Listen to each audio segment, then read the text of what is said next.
Olá, pessoal, sejam muito bem-vindos. Eu sou a professora Sandra Vidal e tenho um curso preparatório para concurso público e para o concurso do PROEF. Como o concurso do PROEF foi adiado, eu montei um esquema de ação intensivo, ou melhor, intensivão, para resolver os problemas, né, que muitas das vezes as pessoas têm, como falta de algum tipo de conhecimento. Então, para quem estiver interessado, é só entrar em contato comigo, tá? E nós faremos o acesso a materiais intensivos e resumidos. Nesse momento, eu vou deixar uma aula de exemplo para vocês de como é feito o nosso trabalho no curso Sandra Vidal. Tá? O PROEF é uma experiência única, né, para os professores de educação física, é um mestrado ligado à parte da educação física escolar, ao qual nós devemos nos especializar em relação ao nosso currículo. Antes de começar a aula, eu quero esclarecer a parte principalmente discursiva, né? Nós notamos que na primeira prova, que foi cancelada, eles colocaram a relação do papel da função social da educação física dentro da escola. As duas perguntas foram em relação a essa questão, né? Qual a função social do papel da educação física? E aí nós sabemos que ao longo da sua história, o papel social da educação física, ele se colocaria de três formas, ou de uma forma tradicional, ou o abandono, né, dentro da característica pedagógica, do trabalho pedagógico da educação física, e de uma questão inovadora, essa em relação a Gonzalez. Tá? E tem outras denominações dadas por vários autores, mas no caso eles estavam pedindo especificadamente por Gonzalez, o que eu achei um erro, porque eles poderiam pedir realmente, se nós estávamos cientes das formas com que a educação física se descreveu ao longo da sua epistemologia, da sua história. Correto? Então, agora, o que pensar em uma prova discursiva? Tá? Então, estou fazendo uma análise e estou buscando o entendimento. Se eles querem a função da escola, eles têm a opção agora de entender a relação curricular da educação física, como ela se descreveu, ela tem como também desenvolver, o meu ponto de vista maior, em relação a um projeto político-pedagógico, né, que nós sabemos que nós temos uma abordagem especificadamente para isso, né, que foi a que nos respaldou em relação à construção de um projeto político-pedagógico dentro de uma relação marxista, neomarxista. Então, são focos que podem cair também questões em relação a quais os conteúdos, né, que foram trabalhados ao longo da história da educação física, ao longo do seu papel dentro da escola, né, já que eles se descreveram dentro da LDB e dentro do quesito, como eu falei, da forma de abordar a educação física. Então, para mim, eu espero agora, nesse momento, relações a perguntas nessas questões, ok? Mas vamos lá. Eu vou fazer rapidamente um comentário a respeito do artigo do Neira, que é um dos mais importantes da prova. Por quê? Porque ele traz realmente críticas confrontadoras em relação à BNCC e ao seu uso, em relação à questão da BNCC ser uma proposta curricular, né, mesmo que ela não seja um currículo, porque ela não é um currículo, mas ela quer colocar uma base para esse currículo da educação física. Então, ela fornece elementos de padrões, é uma forma padronizada. Essa palavra é horrível, mas é uma palavra que a própria BNCC usa. E aí, ele vai se entender, né, no olhar dele crítico a essa questão, e vai denominar a BNCC como um currículo tecnocrático, um currículo dentro de uma abordagem tradicional. Essa é a questão que ele dá. Por que tradicional? Porque não sei se muitos sabem, mas a relação de competências e habilidades é uma questão tecnocrática, ela é um respaldo tecnicista, né? Porque ela tem uma estrutura, um sistema de funcionamento. Aquelas competências e aquela habilidade, elas devem ser alcançadas, são chamadas de aprendizagens essenciais, né? Então, devemos mobilizar conhecimentos, habilidades, valores e atitudes para que a gente possa chegar ao nosso objetivo. Então, essa relação do Tyler é uma visão tecnocrática, melhor falando. Tá? Então, é uma vertente colocada. Nós sabemos que teorias curriculares, elas podem ser entendidas como um conjunto de argumentos que vão subsidiar as nossas ações dentro da escola, segundo, né, pool, segundo os mais entendidos, Celso Vasconcelos, o mais entendidos na relação das teorias curriculares. São elas que vão levar a gente a buscar aquilo que a gente quer. E aí, nós entendemos que existem posições referentes a essas teorias curriculares. E no artigo do Neira, Incoerências e Inconsistências, ele deixa essa questão bem esclarecida, quando ele coloca que as teorias curriculares elas podem ser classificadas em tradicionais, críticas ou pós-críticas, dentro dessas três formas. E a maneira também como a educação física se coloca. Então, essa é a relação que eu estou colocando para vocês. Então, vamos entender uma coisa. Buscando também o olhar, né, de Vera Kandal, que está na prova, em relação a currículo, currículo tem um sentimento num valor tradicional, onde a nossa metodologia é uma metodologia estipulada na base da importância do ensinar. Então, nós temos um planejamento, com certeza, nós temos objetivos, conteúdos, metodologia, avaliação, e a avaliação é um processo de colocar a reprovação como um fator de sinônimo. Então, essa teoria curricular é nessa relação. A gente vai entender que na educação física é uma característica de um materialismo puro e simples. É uma colocação de uma teoria curricular que você vai trabalhar por conteúdos fragmentados, partido entre mente e corpo. Essa é a visão. E aí a gente vai buscar, lógico, evidente, o gesto técnico exacerbado. Simples assim. Tá? Em termos de metodologia, é uma metodologia diretiva, é um professor que muito vai se colocar, às vezes, como instrutor ou como técnico. Então, é uma forma de abordar a educação física que a gente vai dizer de maneira individualista. Tá? Os conteúdos, ele é o objetivo, o meio e o fim. É nisso que a gente se programa. E ele deixa bem claro na relação do seu artigo.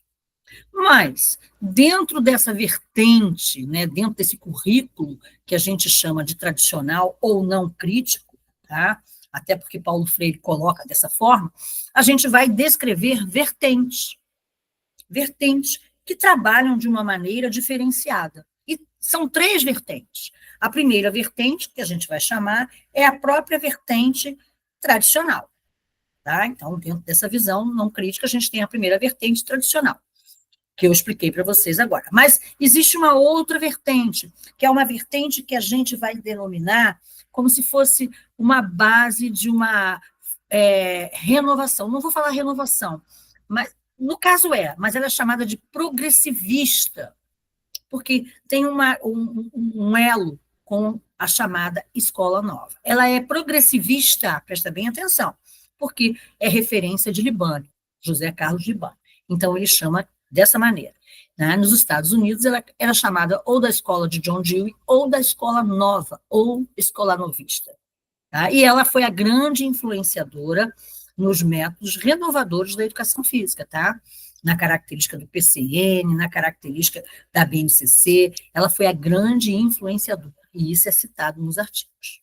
Tá? Então, a gente tem essa vertente, que ela vai buscar não uma visão individualista, mas uma característica individual. Ela vai buscar a prática, o exercício da prática, mas nessa relação, a questão da aprendizagem é muito importante, tá? Porque vai querer entender como o aluno aprende. Tá? A outra vertente também, dentro de uma relação não crítica, é a vertente que Neira vai citar a BNCC, que é a vertente de Tyler, baseada no conceito de Kuhn, em relação a competências, as habilidades, os valores, as atitudes, vai trazer essa relação tecnocrática, do tecnicismo, que a gente sabe, né, que o seu auge foi na década de 70, né, buscando colocar o Brasil como potência mundial, e aí o esporte, ou o esportivismo, como diz a Soraya Darido, se colocou como um mecanismo de manipulação social, uma política denominada de pão e circo. E aí, Neira faz questão de identificar essas relações em relação à construção da BNCC. Ele vai trazer outras incoerências, outras inconsistências, que é muito importante, mas o que mais me toca em relação ao currículo desenvolvido pela BNCC é a relação da sua eficiência do ensino anunciada pela vertente tecnocrática, segundo Neira, ok? A gente tem um outro ponto que a gente vai colocar, tá? Que é em relação a teorias críticas do currículo. E aí Neira vai citar o que a gente tem de abordagens, né, exemplos de abordagens, porque essas teorias críticas do currículo, elas buscam a relação da emancipação e da libertação. Se a gente lembrar da palavra emancipação, a minha mente vem logo o Eleanor Kunz, vem logo a transformação didático-pedagógica, isso é fato, porque é uma abordagem crítica da educação física. Se atenham, porque pode ser uma pergunta, quais os currículos desenvolvidos na educação física como teorias críticas? Aí vocês têm duas respostas, ok? Kunz e a característica da crítica superadora. Então, nessa relação dessas teorias críticas, ele vai dar esse exemplo. Ele vai dizer que a gente tem uma busca de materializar, né, a relação dessa questão científica e vamos transformar ela em um conceito de história, historiedade, melhor dizendo, que é a própria palavra da característica da crítica superadora. Então, ele diz que, de forma geral, tá, essas teorias críticas vão querer buscar o materialismo histórico dialético. Olha só, na outra não crítica eu tinha o materialismo. Ponto. É uma característica científica, objetiva. Aqui eu já busco dentro de um materialismo. Esse materialismo, ele é científico, mas ele é histórico. E ele é dialético por quê? Porque vai entrar a questão do mundo do sujeito, ou seja, do sentido de corporeidade, do sentido do se movimentar do homem. Então, isso é uma relação muito importante. Okay? Então, é uma nova inovação. Aí ele vai, lógico, né, que ele vai dizer que, segundo Silva, o currículo vai buscar questionar a característica social existente, porque é essa a função de uma abordagem crítica, principalmente relacionada à crítica superadora e à crítica emancipatória. Vamos definir bem. Crítica superadora busca a justiça social. Crítica emancipatória busca a justiça social, mas o seu foco principal é a transformação didático-pedagógica. Então, nós temos essa relação aí. E aí a gente vai, lógico, né, a gente vai trazer essa tensão nas abordagens que carregam aquele peso reprodutivista do sujeito. E nós vamos debater, confrontar os dados dessa realidade. É isso que as teorias críticas da educação física vão buscar, ok? Agora, existe uma teoria hoje, né, na visão, na época contemporânea, ou pós-contemporânea, ou né, contemporânea, que a gente se relaciona com a palavra pós. Por que pós-crítica? Porque vai além dessa crítica. Ela não busca somente a liberdade e a emancipação que tinha na abordagem crítica de fato nenhum. Ela vai questionar, ela vai fazer trabalhos relacionados na busca da diferença pautada na igualdade. Até porque o Neira coloca que igualdade e diversidade são ações linguísticas, ou seja, são ações dialógicas, ou melhor, dialética. Então, essa relação é muito importante. Olha só, gente, quando eu falo, cai. Muitos alunos meus estão acostumados com isso. Muitos até, às vezes, dizem, não conheço a professora Sandra Vidal, porque o meu foco é muito no Rio de Janeiro. Okay? Mas agora eu quero expandir. Então, eu estou levando esse vídeo para que vocês possam conhecer o meu trabalho. Correto? Então, essa é a relação. Eu sou professora relacionada ao município de Caxias, né, aposentada por outras formações, correto? Então, é uma questão, né, uma relação de 40 anos dedicado à questão da educação física. Então, nessa relação aqui, eu estou trazendo para vocês um pedacinho de como funcionam as minhas aulas. Ok? É na discussão, é na troca, é na informação.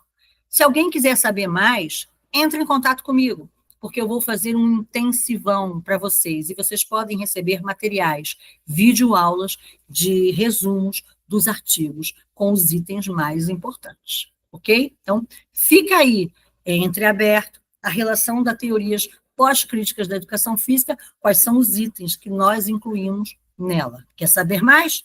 Entre em contato comigo, que tem uma promoção show de bola para vocês receberem esses conteúdos até o dia da prova. Muito obrigada e fiquem com Deus. Espero nos encontrarmos, hein?